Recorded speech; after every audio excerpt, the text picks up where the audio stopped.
কিন্তু জামাত ইসলামী বঙ্গভবনে গিয়ে রাষ্ট্রপতির কাছে কিন্তু একটা সমর্থন করেছিল যে সব রাজনৈতিক দলই, জামাত ইসলামীও তার মধ্যে ছিল, যখন সেনা সদর থেকে তারা বঙ্গভবনে গেলেন রাষ্ট্রপতিকে বললেন যে আপনি একটি সরকার গঠন করে দিন, যে সরকারটা অন্তর্বর্তীকালীন সরকার হবে, দেশ পরিচালনা করবে।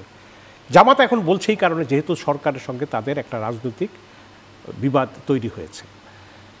এখন 106 অনুচ্ছেদ অনুযায়ী এই সরকার, আপনি 106 অনুচ্ছেদের যে আপিল বিভাগে যে রাষ্ট্রপতি রেফারেন্স পাঠালেন সেটার যে জবাব দেওয়া হলো, সেটাতে বলা হয়েছে এই ইন্টারিম অ্যারেঞ্জমেন্টে রাষ্ট্রপতি একজনকে প্রধান উপদেষ্টা এবং কয়েকজন উপদেষ্টা নিয়োগ করতে পারে।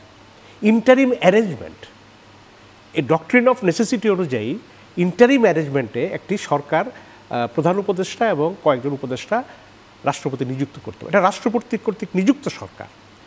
এখন এই সরকার তার ম্যান্ডেট কি, কখনো জুলাই বিপ্লবের চেতনা প্রয়োগ করে ম্যান্ডেটে, কখনো সংবিধান প্রয়োগ করে, কখনো আইন প্রয়োগ করে।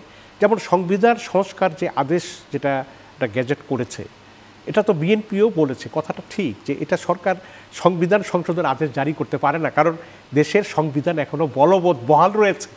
সংবিধান যদি সামরিক আইনে বা জরুরি আইনে যদি সংবিধানের কিছু অনুচ্ছেদ স্থগিত থাকে, তখন রাষ্ট্রপতি সেখানে অধ্যাদেশ জারি করতে পারেন। কিন্তু এখন সংবিধানও আছে, সংবিধান সংস্কার আদেশও আছে। এটা বিএনপি আগেও বলেছে যে এটার ভিত্তি নাই, এবং গণভোটেরও কিন্তু একই সমস্যা।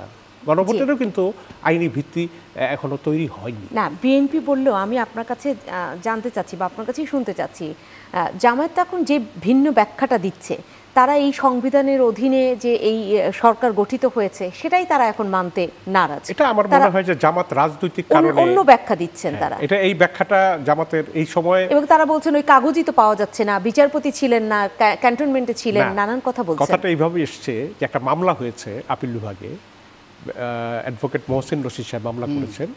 তিনি 106 অনুচ্ছেদের রেফারেন্সকে চ্যালেঞ্জ করেছেন যে সেই দিন যে সংবিধানে লেখা আছে যে শুনানি হবে, শুনানির জন্য অ্যাটর্নি জেনারেল একটা তড়িঘড়ি করে একজনকে নিয়োগ দেওয়া হলো। মানে সরকারের আগে কিন্তু অ্যাটর্নি জেনারেল চলে এসছেন, রাষ্ট্রের আন্তরিক প্রধান আইন কর্মকর্তা।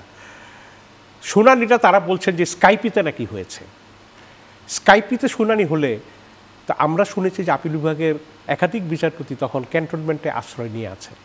তাহলে তাদের সঙ্গে কিভাবে যোগাযোগ হলো, এই প্রশ্নগুলো কিন্তু ভ্যালিড, যদিও আমরা আলোচনায় আনছি না, করতে চাই না ইচ্ছা করে, কিন্তু এটা বাস্তবতা যে তখন স্কাইপিতে যে এই রেফারেন্সের শুনানিটা হলো, যেখানে অ্যামিকাস কিউরি বা লয়ারও অ্যাপয়েন্ট করার কথা, তাদের বক্তব্য নেওয়ার কথা, সেগুলো কিছু হয়নি, খুব দ্রুত হয়ে গেছে।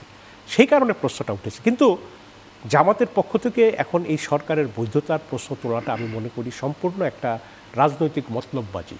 কারণ এতদিন বলেননি এই সরকারের কাছে আপনি এত কিছু চাইছেন, এখন এসে বলছেন যে এই সরকারের বৈধতা নিয়েই একটা সমস্যা আছে।